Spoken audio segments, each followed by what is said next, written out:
Assalamualaikum warahmatullahi wabarakatuh. Halo, selamat pagi anak-anak. Apa kabar? Hari ini sehat ya? Ya, Pak Adi harap anak-anak selalu dalam keadaan sehat. Jumpa lagi dengan Pak Adi, nak. Namun kali ini Pak Adi akan menemani kalian belajar di kelas 4. Siapkan buku tema kalian ya, nak. Jangan lupa juga siapkan alat tulis. Hari ini adalah hari pertama kita belajar. Kali ini kita akan belajar melalui channel YouTube. Anak-anak bisa menyimak materi yang Pak Adi sampaikan. Hari ini kita akan belajar tema 1, yaitu indahnya kebersamaan. Subtema 1, keberagaman budaya bangsaku, pembelajaran yang pertama. Nah, nanti kita akan belajar bersama, yaitu tentang 3 mata pelajaran. Yang pertama IPS, kemudian Bahasa Indonesia, dan IPA.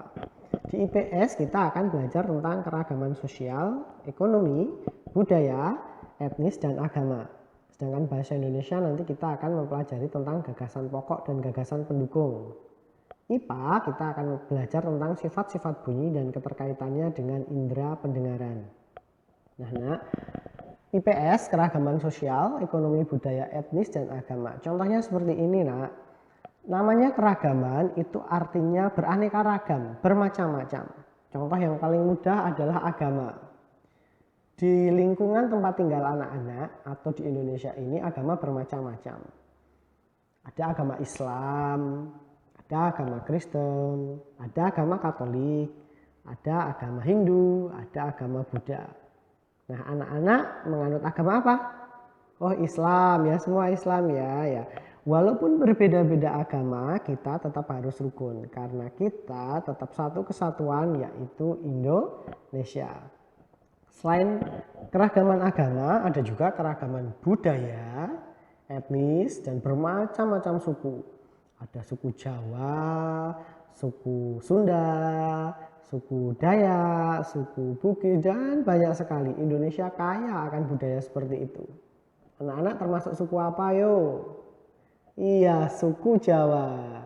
Oke, nak, mari kita buka halaman 1 buku paket kalian.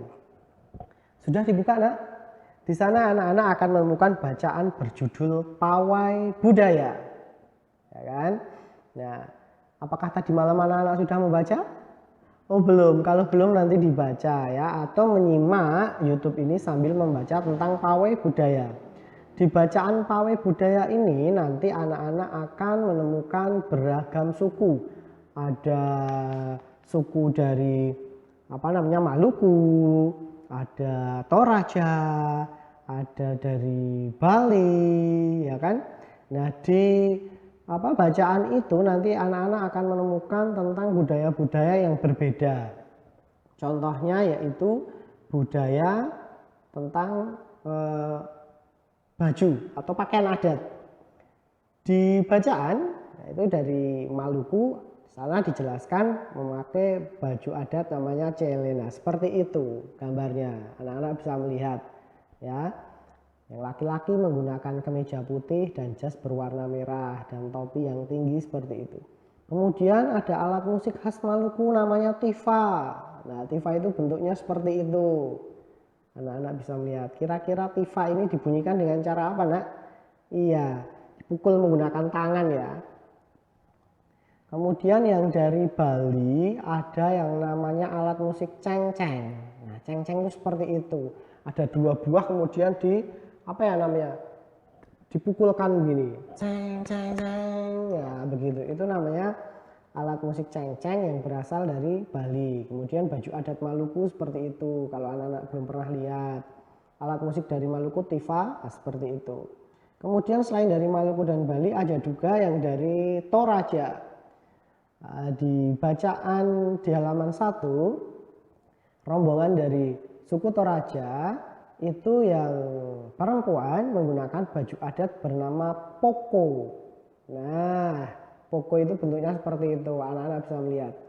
Kemudian rombongan yang laki-laki menggunakan baju sepa talung buku. Baju sepa talung buku itu modelnya seperti itu. Tahu ya, nak? Kemudian ada alat musik khas dari Toraja namanya Pak Kompang. Tuh. Di sini ada gambar anak-anak sedang memainkan Pak Pompang. Jadi Pak Pompang ini bentuknya hampir mirip seperti angklung, tapi cara membunyikannya berbeda. Kalau angklung kan digoyang-goyangkan, tapi kalau Pak Pompang itu ditiup. Ya, sama, bentuknya hampir mirip, ya bukan sama tapi hampir mirip, hanya cara membunyikannya itu yang berbeda. Nah, itu adalah keragaman suku, budaya, etnis, agama. Masih banyak lagi, tidak hanya ini. Makanan pun beragam. Contoh makanan khas Yogyakarta ada gudeg. Kemudian makanan khas Magelang apa nak? Ya getuk trio misalnya. Nah itu kan berbeda-beda. Rumah adat juga berbeda-beda. Setiap daerah, setiap suku, setiap pulau memiliki keragaman masing-masing. Ada baju adat istiadat, rumah, makanan, alat musik, semua berbeda. Itu yang menjadikan Indonesia menjadi negara yang kaya. Nah, kemudian setelah anak-anak membaca tadi, ini paragraf pertama ya nak. Anak-anak sudah membaca atau belum? Kita akan baca bersama-sama, yaitu paragraf pertama, yaitu tentang pawai budaya sangat menarik bagi warga kampung Babakan. Pawai ini selalu menampilkan keragaman budaya Indonesia. Udin dan teman-teman tidak pernah bosan menanti rombongan pawai lewat. Tahun ini mereka datang ke alun-alun untuk melihat pawai tersebut. Kakek Udin pun terlihat sabar menanti. Terdengar suara gendang yang menandakan rombongan pawai semakin dekat. Ini paragraf 1 nak. Anak-anak harus tahu. Yang namanya paragraf itu diawali dengan kalimat yang menjorok.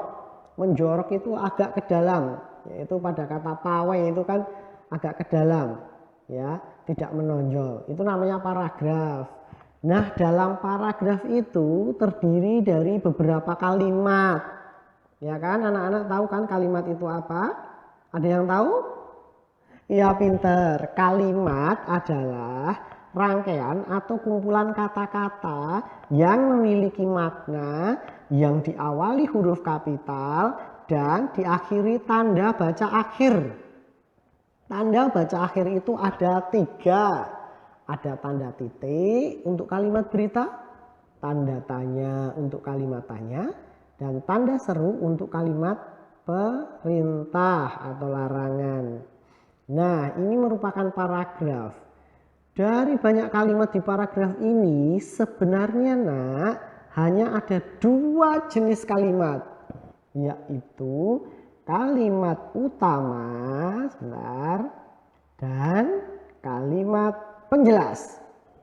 Jadi dari banyak kalimat yang ada di paragraf ini sebenarnya hanya ada 2 jenis, yaitu kalimat utama dan kalimat penjelas. Kalimat utama adalah kalimat yang menjadi pokok permasalahan. Kalimat penjelas adalah kalimat yang menjelaskan. Nah, di dalam kalimat utama ini nanti akan ada yang namanya gagasan pokok atau ide pokok. Sedangkan dalam kalimat penjelas akan ada yang namanya gagasan pendukung. Gagasan pokok itu atau ide pokok itu adalah gagasan atau ide yang menjadi bahan perbincangan atau pokok permasalahan dalam paragraf tersebut, atau inti yang dibicarakan, inti masalahnya. Kita lihat, kita akan bersama-sama mencari tentang gagasan pokok. Ya, gagasan pokok pada paragraf pertama. Kita baca sekali lagi. Pawai budaya sangat menarik bagi warga kampung Babakan. Itu kalimat pertama. Kalimat kedua, pawai ini selalu menampilkan keragaman budaya Indonesia. Di kalimat kedua ada kata ini. Pawai ini. Anak-anak tahu nggak yang dimaksud pawai ini itu pawai apa? Iya, pawai budaya. Berarti kalimat kedua, kata pawai ini itu menjelaskan tentang pawai budaya yang ada di kalimat pertama, ya kan? Berarti kalimat kedua ini merupakan gagasan pendukung atau kalimat penjelas karena menjelaskan. Kalimat ketiga, Udin dan teman-teman tidak pernah bosan menanti rombongan pawai lewat. Menantikan apa? Pawai lewat. Pawai apa? Pawai budaya. Berarti kalimat ketiga ini juga menjelaskan tentang pawai budaya yang ada di kalimat pertama. Maka dari itu kalimat pertama itu kan dijelaskan. Maka kalimat pertama ini termasuk kalimat utama. Berarti gagasan pokok atau ide pokoknya ada di kalimat pertama, yaitu pawai budaya sangat menarik bagi warga kampung Babakan. Itu kalimat utamanya. Paham anak-anak? Pak diulangi. Kalimat kedua, kata pawai ini itu kan menjelaskan ini apa? Oh, ini itu pawai budaya. Kalimat nomor 3 juga menjelaskan rombongan pawai lewat. Pawai apa? Oh, pawai budaya. Berarti kalimat nomor 2, kalimat nomor 3 dan seterusnya itu kan menjelaskan. Berarti disebut kalimat penjelas atau gagasan pendukung. Sedangkan kalimat nomor 1 itu kan dijelaskan. Maka kalimat nomor 1 itu disebut kalimat utama yang di dalamnya terdapat gagasan pokok. Jadi kalimat utamanya adalah pawai budaya sangat menarik bagi warga kampung Babakan. Lalu gagasan pokoknya apa? Ya dari kalimat utama itu disimpulkan, maka akan menjadi sebuah gagasan pokok. Maka gagasan pokoknya adalah pawai budaya. Karena paragraf 1 ini membicarakan tentang pawai budaya. Begitu ya, Nak? Nah, kita lanjutkan. Gagasan pokok itu tidak selalu di awal paragraf. Jadi gagasan pokok itu tempatnya bisa di awal paragraf, di akhir paragraf, di awal dan di akhir paragraf, atau justru di seluruh paragraf. Kalau di contoh paragraf pertama tadi, gagasan pokoknya ada di mana? Iya, di awal paragraf. Ini dhuwur dhewe, di awal paragraf. Tapi bisa jadi nanti di akhir paragraf. Bisa jadi juga di awal dan di akhir paragraf. Tapi biasanya itu kalau bacaan itu biasanya loh ya, kalimat utama atau ide pokoknya ada di atas, ada di awal paragraf. Biasanya, tapi anak-anak harus lebih cermat. Pokoknya itu apa yang dibicarakan itu namanya ide pokok. Nah, kalau kalian menemukan gagasan pokok yang ada di awal paragraf, maka paragraf itu disebut paragraf deduktif. Ya, deduktif adalah paragraf yang gagasan pokoknya di awal paragraf. Sedangkan gagasan pokok yang di akhir paragraf namanya paragraf induktif. Nah, ini sebagai tambahan pengetahuan saja bahwa gagasan pokok yang ada di awal paragraf namanya deduktif, yang ada di akhir paragraf namanya induktif. Sampai sini jelas ya, Nak? Oke, kita lanjutkan. Kita akan berlatih membaca yang paragraf kedua. Nah, ini paragraf kedua. Di barisan pawai terdepan terlihat rombongan dari Maluku. Rombongan laki-laki mengenakan kemeja putih, jas merah, dan topi tinggi dengan hiasan keemasan. Rombongan perempuan mengenakan baju cele. Baju ini terdiri dari atasan putih berlengan panjang serta rok lebar merah. Langkah mereka diiringi oleh suara tifa, alat musik dari Maluku. Bunyinya seperti gendang, namun bentuknya lebih ramping dan panjang. Budaya Maluku sangat unik dan menarik. Sekarang kita lihat ini. Ide pokoknya apa? Anak-anak tahu nggak? Ya, kita lihat bersama-sama lagi. Kalimat pertama. Di barisan pawai terdepan terlihat rombongan dari Maluku. Rombongan dari Maluku ya, Nak. Kalimat kedua, rombongan laki-laki mengenakan kemeja putih. Rombongan laki-laki ini rombongan dari mana? Iya, dari Maluku. Berarti kalimat nomor 2 ini menjelaskan. Nah, otomatis kalau nomor 2 ini menjelaskan, nomor 1 dijelaskan. Berarti kalimat utamanya di awal. Kita lihat kalimat nomor 3. Rombongan perempuan mengenakan baju cele. Rombongan dari mana? Dari Maluku. Ini menjelaskan lagi.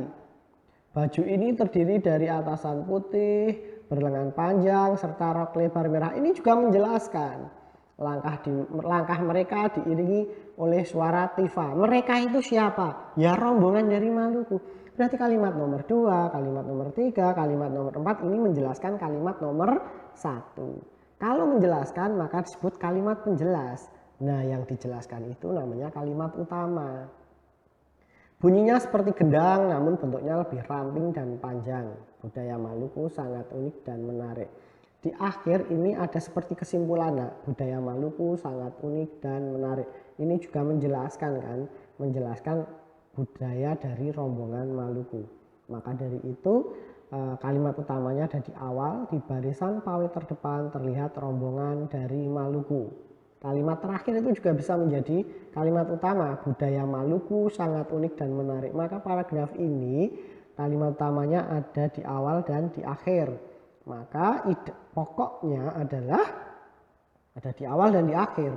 Kita simpulkan, yang di awal ada rombongan dari Maluku, yang di akhir ada budaya Maluku sangat unik dan menarik. Maka idenya adalah ya budaya Maluku sangat menarik, atau rombongan budaya Maluku sangat unik dan menarik, itu idenya.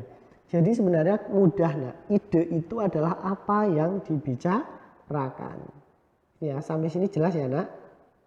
Iya, anak-anak kan pintar, harus jelas. Nanti kalau tidak jelas, anak-anak bisa tanya ke Pak Adi lewat Japri di WA. Oke?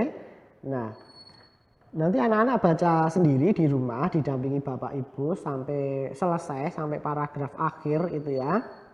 Ada 5 paragraf. Nanti anak-anak membaca sampai akhir, kemudian anak-anak latihan mencari ide pokok dari paragraf 3, paragraf 4 dan paragraf 5. Nanti dituliskan di buku tugas. Begitu ya, Nak? Nah, dari rombongan pawai tadi, di sana anak-anak menemukan beberapa alat musik. Alat musik itu mengeluarkan bunyi. Nah, kok bisa ya mengeluarkan bunyi? Iya. Nih, Tuhan Yang Maha Esa menganugerahkan kita indera pendengar. Kita bisa tahu kalau ada bunyi karena kita punya indera pendengar. Apa tuh indera pendengar itu? Iya, pintar, telinga. Nah, melalui indera pendengar atau telinga ini kita dapat mendengar dan menikmati hasil karya seni budaya yang beragam. Jadi suara-suara alat musik tadi bisa kita dengar karena kita punya telinga. Coba anak-anak nggak punya telinga, nggak bisa mendengar kan? Iya. Segala macam bentuk bunyi berasal dari benda yang bergetar. Jadi selain kita punya telinga, alat musik tadi juga bergetar. Nah, getaran dari suatu benda akan mengakibatkan udara di sekitarnya ikut bergetar. Getaran tersebut menimbulkan gelombang bunyi di udara. Nah, benda-benda yang bergetar dan menghasilkan bunyi disebut sumber bunyi. Contoh gitar. Gitar itu ketika dipetik kan senarnya bergetar, mengeluarkan sumber bunyi. Angklung ketika digoyangkan akan bergetar, mengeluarkan sumber bunyi. Tifa ketika dipukul membrannya itu akan bergetar, menimbulkan bunyi. Begitu juga tadi yang ditiup seperti angklung, ketika ditiup udara yang ditiupkan akan menimbulkan getaran, maka akan mengeluarkan bunyi. Semua alat musik akan mengeluarkan bunyi, maka disebut sumber bunyi. Sumber bunyi bisa sampai ke kita karena kita memiliki indera pendengaran, yaitu telinga. Sampai sini ya, Nak, pelajaran kita. Nanti kalau anak-anak ada yang belum jelas, anak-anak bisa langsung tanya ke Pak Adi. Begitu ya, Nak. Terima kasih atas perhatian anak-anak hari ini. Jangan lupa tetap jaga kesehatan dan tetap semangat. Oke, Nak. Wassalamualaikum warahmatullahi wabarakatuh.